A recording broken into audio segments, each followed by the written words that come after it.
Good thing you're here. I'm wondering if I can... Oh, the shelf on the left, second row down, first X on the right. That one's yours. And the garden hoe belongs to Ignal, and the hammer is Pakal, so make sure you take the one that's yours. I haven't even said why I'm here. But looks like you're about to head out for a break. Yes, but I am going to take it right here. The temperature is just perfect today. Really? But doesn't it feel a lot hotter than usual? I really don't want to stay out in this heat. Exactly. In hot weather like this, customers don't tend to stick around and talk when they're coming to place orders or pick up the goods. I see. Oh, here comes another customer. I'll just leave you to it then, and pick up my axe. Sure, sounds good to me. Oh, Traveler, Paimon! We meet again. Oh, you two seem to be in good spirits. How's your Pilgrim's Chronicle been? Run into any issues?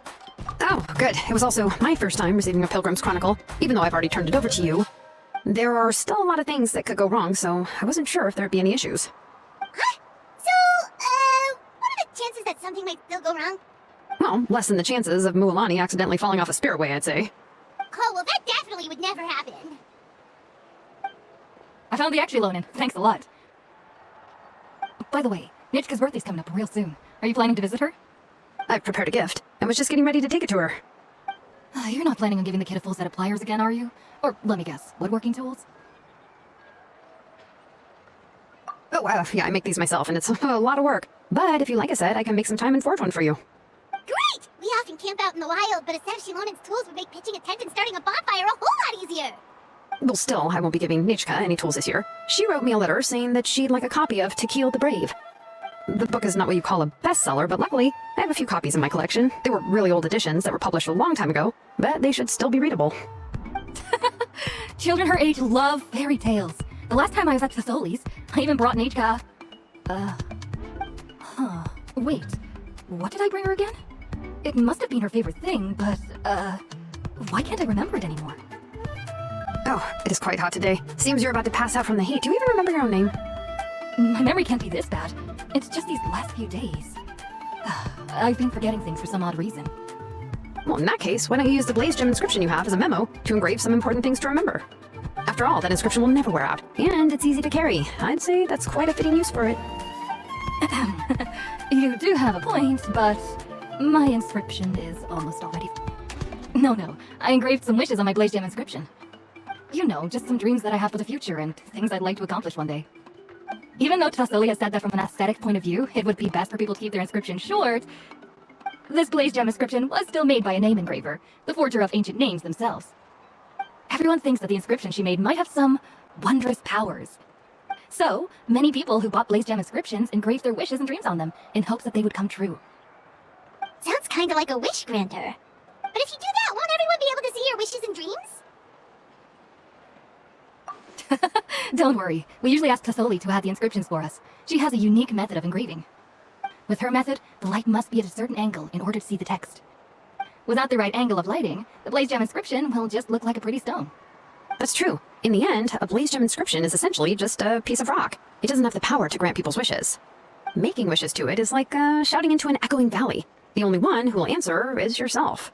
But using it as a journal for your wishes is also fine. Carrying them with you and taking a look from time to time can be a good source of encouragement. Well, as long as you don't suddenly change your mind and want to take your wishes back, that is. These things are extremely durable. It would take a lot of effort to change the words. And I don't think anyone would willingly part with it either. They're not cheap and very hard to get. If you ever lost it, you'd just be filled with regret. Still, it's really strange. Given Auntie's skill, how could it take so long for her to make one? Oh, well, I hope someone didn't give her an idea of making fewer and selling for more. It's true, Chevin would totally have put that in her ear. Still, I don't think it's such a bad thing for Tassoli to make some money by selling these. At least she and little Nechka are better off now. I was really worried about their family at first, and was even planning to send them some... Huh? What was I planning to send to Nechka again? This memory of mine. Alright, if you stay out in the heat for any longer, I'm afraid even the inscription won't be able to save your memory. You should, go back. Yeah, get some rest. Right. Please give my regards to Tassoli and Nechka. What's going on? Maybe I should go talk to Erinlee to get some medicine. So you'll be going to Nechka's birthday party too, Shilonin? Oh, perfect! Then let's go together! Oh, yeah, sure, but I didn't expect you to know Tassoli too. She hasn't been coming to the tribe much lately, so how did you get a chance to talk with her?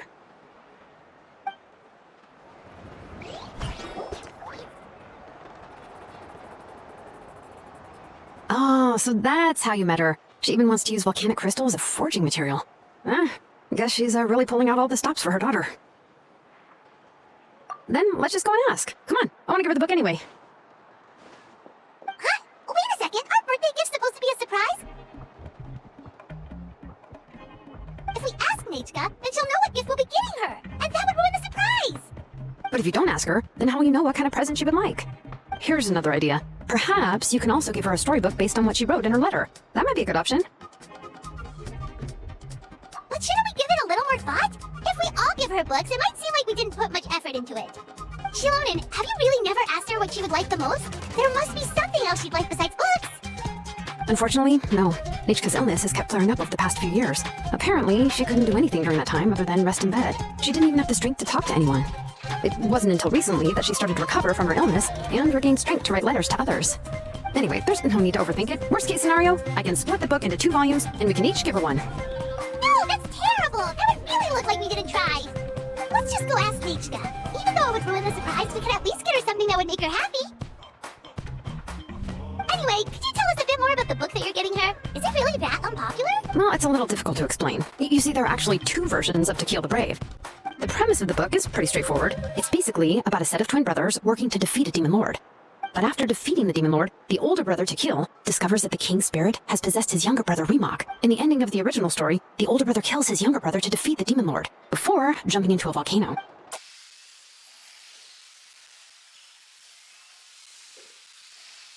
I remember there was one line that was super popular at the time. If I still remember right, after being possessed by the goddess Coatlicue, Remok said, "I do not wish to see your blood be reduced to ash, but I have seen the light of your heart and spirit. Remember my name, brother. As long as you remember me, I will never have left."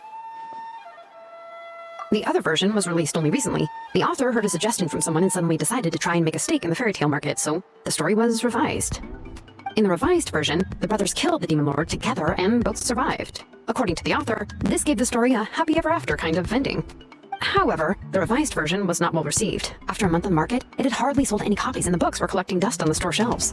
The store owners desperately tried to get rid of the book and have resorted to all sorts of promotions and discounts to sell it. Even now, the only edition of To Kill the Brave you can find in the market is a newer one, whereas the older edition is nearly impossible to find. Anyway, I couldn't bring myself to give such a poorly rated book to Nechka, so I spent a few days looking and managed to find a few copies of the old edition in a warehouse. I picked out a copy that looked relatively new and wrapped it up as a present for Nechka. If you're interested, I can give you this extra copy to read.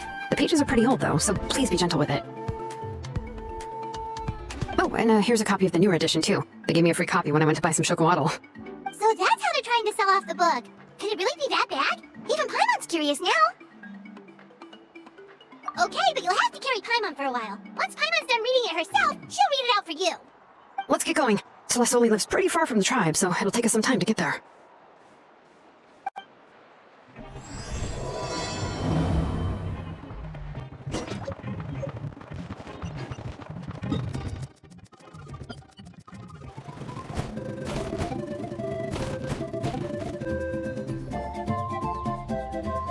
Go on now, Yangu. Nechka is still resting. Hey, Twasoli, we're here!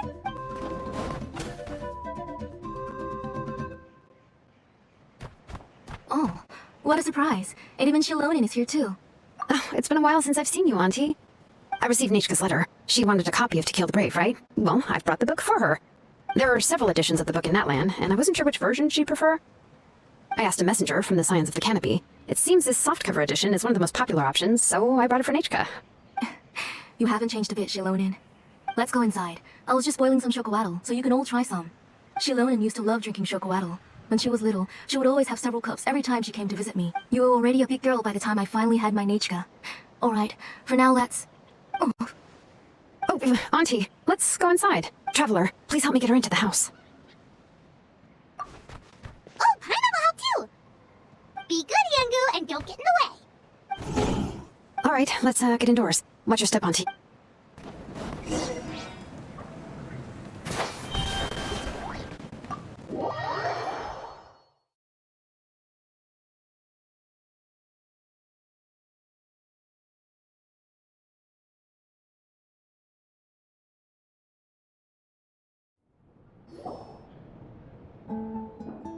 sorry. Nechka's illness has been flaring up recently, so I was up for a few nights. I suddenly started to feel dizzy in the sun. I hope I didn't scare you. Have a seat. I'll fetch you a few cups of chocolatl. Please wait a moment. Oh, I've already brought them over. This cup's for you, Auntie. And these are for you, too. Chocolatl? What does it taste like? Paimon heard that it could be pretty bitter. Traveler, could you give it a try first? Oh, don't worry. Auntie always adds a lot of sugar. It won't be bitter.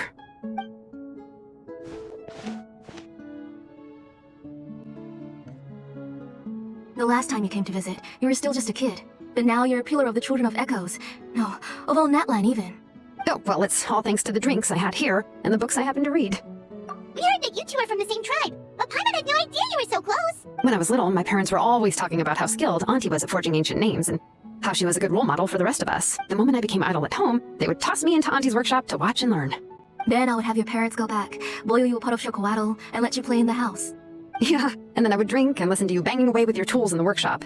But eventually, she moved out of the tribe to find some more space, and I didn't have the chance to visit again after. But why did you seem so familiar with the place when you went to the kitchen for the drinks just now? Because the layout of this place is identical to her old house. Let me see. Yeah, that should be Nechka's bedroom then. That's right. I remember you used to hunker down in the room to read and draw, but you're all grown up now. Even if you wanted to live here, I'm afraid you've already outgrown Nechka's bed. That's how Nechka sees Shilonen too. Whenever she's feeling better, she always asks me when her pen pal sister will be coming to visit. Well, yeah, I'm here now, and even brought a gift as an apology. You said Nechka asked you for the book? I hope it wasn't too much trouble to get. Really, I'm surprised that she even asked you for a present. When she's at home, she'd even ask me for permission to eat some snacks. Maybe I've been too strict with her. She's obviously starting to like her big sister more than her own mother. Oh, really? Well, I'd say I really haven't done enough to deserve the title of big sister. Yeah, I wasn't able to help her when she was sick, and I didn't even come and visit her that many times. Well, the only thing I have been able to do is to help her find some books. Don't be too hard on yourself, Shilonen. You have great responsibilities as the name engraver of the tribe. We both know you were far too busy to take care of her. The responsibilities on your shoulders also became far heavier when I gave up on my work. You just had more important things to tend to, Auntie. No one in the tribe blames you. We all know that Nechka needs her mother's care. But that doesn't change the fact that I gave up on my work. And even now, I still have not found the courage to pick up my hammer again. I'm sorry to leave you to shoulder all the responsibilities alone, Shilonen. Oh. Whoa, why so somber all of a sudden? Don't be so sad, everyone. Hasn't Nechka gotten better lately? Oh, relax, Auntie. I can handle the work. But once Nechka is back on her feet, you should get back to work and let me have a vacation. You'll be the one who's busy then, and I'll be sitting at the side drinking chocolatl and cheering you on. If that day really comes, you can have as much chocolatl as you like. If you asked me before, I wouldn't have even been able to talk about it. But now that she's gradually recovering, I've also gained some courage to face what happened back then. Nechka's illness actually originates from the Abyss. That night, I was in the tribe, having a discussion over the forging of new ancient names. Before we could finish our discussion, the alarm started to ring outside. A horde of monsters from the Abyss suddenly attacked the tribe, so everyone banded together to fight them off. I joined the fray as well, and it wasn't until the monsters were repelled that I got back home with some guards from the tribe. But Nechka was gone. I can't remember how long I spent searching for her. Maybe for 2 or 3 days. In the end, we found Nechka at the bottom of a short cliff. She was holding a dried up embercore flower in her hand, and there were traces of abyssal corruption around her wounds. I know. It was all my fault. Before the incident, Nechka had asked if I could forge an ancient name for her. Work was busy at the time, so I told her that if she could find an embercore flower, I would use it as material to forge her an ancient name. Oh, Nechka. My daughter. My Nechka. I was holding her in my arms, but no matter how many times I called her name, she wouldn't open her eyes and look at me. I was the one who decided to move my workshop to the outskirts of our tribe for work, and I was the one who left her home alone. Oh, my daughter. My Nechka. Why do you have to suffer like this? Whoa, hey! It's okay, right? Nechka's getting better. She already has the strength to write letters now, doesn't she? Well, Shilonen has even brought her a gift. Sorry. I just can't control myself whenever I remember that time. Phew. Alright, it's not every day that we get guests. I really shouldn't be crying like this. I asked someone to buy some ingredients for me, so why don't you stay for dinner tonight? I'll make some shrimp bisque, grilled fish and mint sauce, and tower tacos. Oh, hell, that sounds like a lot to make, and we don't want you to tire yourself out. Thank you both, but don't worry. It's just a few dishes. I'll be fine. You three just need to make sure everything gets eaten up. I can't eat a lot at this age. Oh, we haven't had anything to eat yet, so don't worry, we'll make sure there are no leftovers. Ah, it just occurred to me that Shilonen likes to eat cheesy crab hot pot. Why don't I make that instead of the grilled fish and mint sauce? I remember you don't like picking out fish bones. Both are fine with me. I've learned to just chew up the fish bones now. Oh, come on now. If you don't want to pick out the bones, I can just take them out for you. Anyway, for dessert, would you like a cup of grain fruit or chocolate? Cup of grapefruit! How about a cup of green fruit mixed with chocolate? Okay, got it. I'll go start cooking, but could you do me a favor in the meantime? I ordered a bunch of ingredients, and they should be here any minute now. Would you go check by the door and see if they were already here? If so, please bring them in. Come on, Shilonen. Stop lying around. You shouldn't nap before dinner. It'll ruin your appetite. Hey, I'm not a kid anymore, you know. You don't have to worry about my appetite. That's beside the point. If you don't watch out for your health while you're still young, then when you get older, you'll... All right. I'm getting up. We'll go check on the ingredients with Shilonen. It isn't far, so it shouldn't take us long. That kid.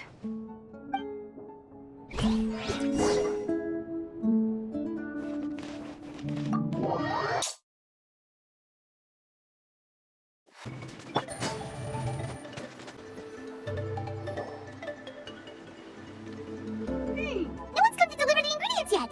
Paimon thought we'd see someone come flying down on a Yunkasaur as soon as we came out. A messenger from the Scions of the Canopy wouldn't be flying here. They usually come climbing down the cliffs nearby.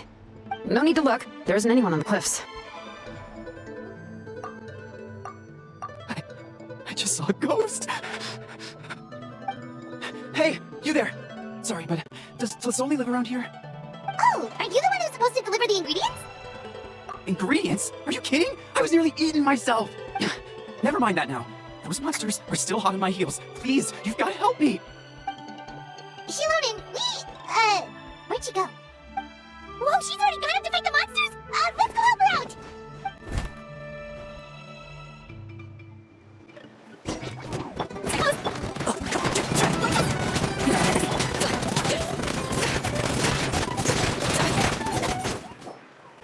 All right, that should be it for the monsters. It was easier than I thought. Oh, it also seems we're in good luck. The goods weren't damaged either.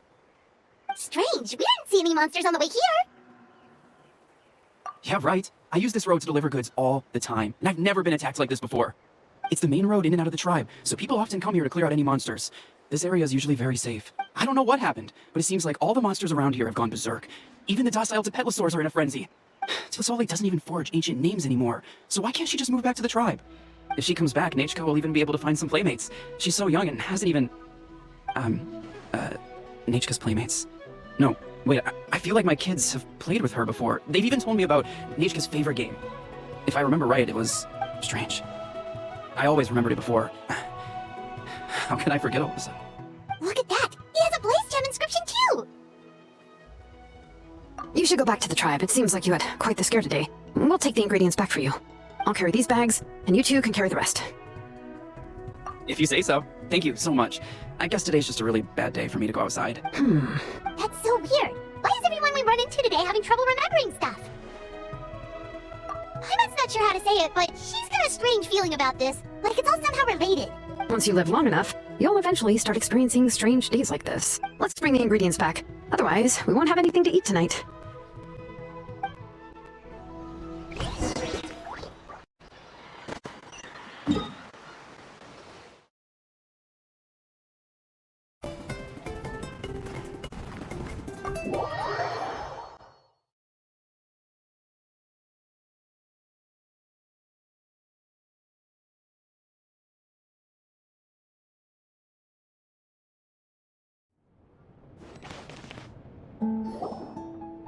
Ah, you're finally back. What took you so long? I was starting to worry. Oh yeah, we ran into some small problems, but everything's fine now. Alright, as long as everything's okay now.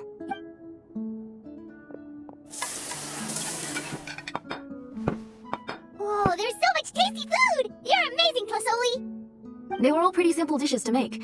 Don't be shy. Dig in, everyone. What? Paimon can't reach that dish! Could you give Paimon some? Come on! Oh yeah, can I get another serving, please? You're done already? Do you even chew when you're eating? Of course! Didn't I say that I'd chew up the fish bones? I'll have just one more fish and leave the rest for Nachka. It's okay. Just go ahead and eat all you'd like. Nachka can't eat these dishes anyway. Her body is too weak to digest these kinds of things. I'll just make some broth for her. Oh no, but Paimon thought she'd already recovered from her illness. Injuries caused by the abyss cannot be undone. The doctor said the fact that she's stable is already quite a miracle. But it's okay. Nachka can talk to me now and can even hold my hand. That's more than I can ask for.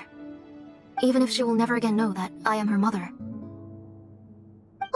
What do you The doctor said the abyss has had an irreversible effect on Nechka's soul.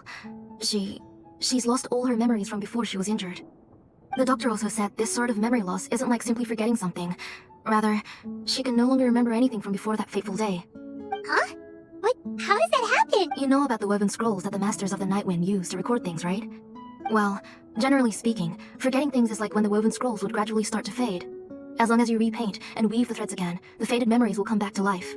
But the case of Nechka's memory loss is as if her woven scroll had been cut in two, and the portion of the past was burnt to ashes. The books she loved to read, the flowers she took joy to grow, and the time she spent in this house were all cut off by the abyss, and can never be retrieved again. As one example of that, Nechka now only sees me as a strange, unfamiliar auntie who claims to be her mother. She's a good kid, and doesn't want to upset this lady who's been taking care of her so much, so she still calls me Mom. But I've always had a feeling that she's constantly wondering about things like, where is her real mother? Why is she stuck here in this house? Was she abandoned?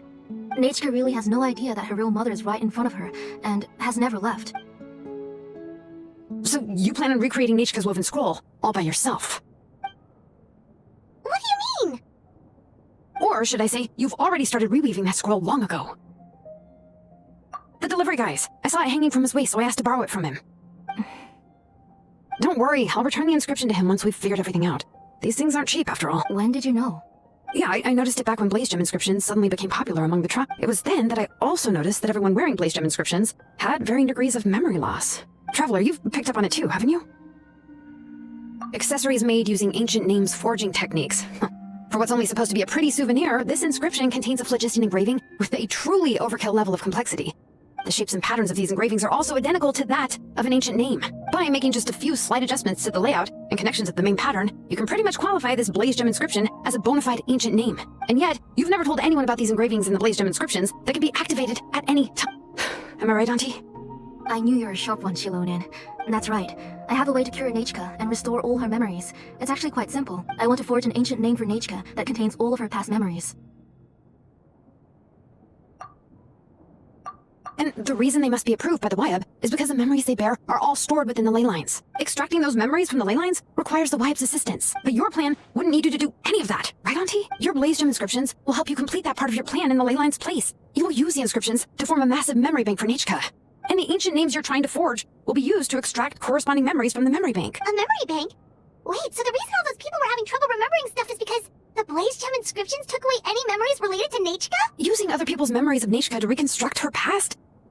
This is the first time I've heard of such an idea. You've seen through my plan, Shilonin. You're as outstanding as ever. Far more brilliant than me. I intend to use this method to collate all the memories related to Nechka and allow her to regain her past again. But wouldn't extracting memories like that hurt the person carrying the Blaze Gem inscription? Not at all. Every time a Blaze Gem inscription extracts memories, the process is under my precise control. That way, there's no chance of anyone in the tribe getting hurt. This is the central inscription that controls all the other Blaze Gem inscriptions, which will also soon serve as Nechka's ancient name. You made all of this yourself, plus Oli? Yes, it was lots and lots of work. It was truly exhausting. Or perhaps I've just grown old. You saw it yourself. I nearly fainted just from being in the sun. I could collapse tomorrow, or even in the next few moments. But Nechka's ancient name is still far from completion. I've solved the issue of storing memories, but I still don't know how to connect Nechka up to this central inscription. I thought you'd just modify your own ancient name. I considered it, but this matter doesn't have anything to do with my ancient name. It's of no help to me, and I don't need its help now. You know the price to pay for making something like this. Yes, I do. But as long as I can get my Nechka back, I'm willing to do whatever it takes. Otherwise, Nechka won't have any chance of reclaiming her past once I'm dead and gone. She won't remember me, and she won't even remember why her name is Nechka. When that time comes, she will be left to drift around the world all alone, unknowing of where she came from, or where she should go. She is my daughter, the one to whom I gave the Nechka name. Whether it be as her mother, or as a name engraver, I can't simply stand by and let her name disappear. Shilonin? I'll take the central inscription with me. I'm going to completely disassemble it to confirm its components and uses, and I won't make any promises until I've checked everything. Say goodnight to Nechka for me, Auntie. Oh, wait. I've also finished inscriptions for the Traveler in Paimon. Let me fetch them for you. I'm sorry it took me so long to finish them. Hold on, Auntie. The Traveler and Paimon have never met Nechka before, so you can't draw any memories from them. That wasn't my intention. They're just ordinary gifts. Please, take them. What was that noise? Nechka must have woken up and wants to get out of bed on her own. Sorry, I'll go check on her first. Nechka, don't try to get out of bed. Just tell Mom if you need anything. You go ahead and take care of Nechka, Auntie. Let's go, Traveler and Paimon. There are a few things I want to tell you.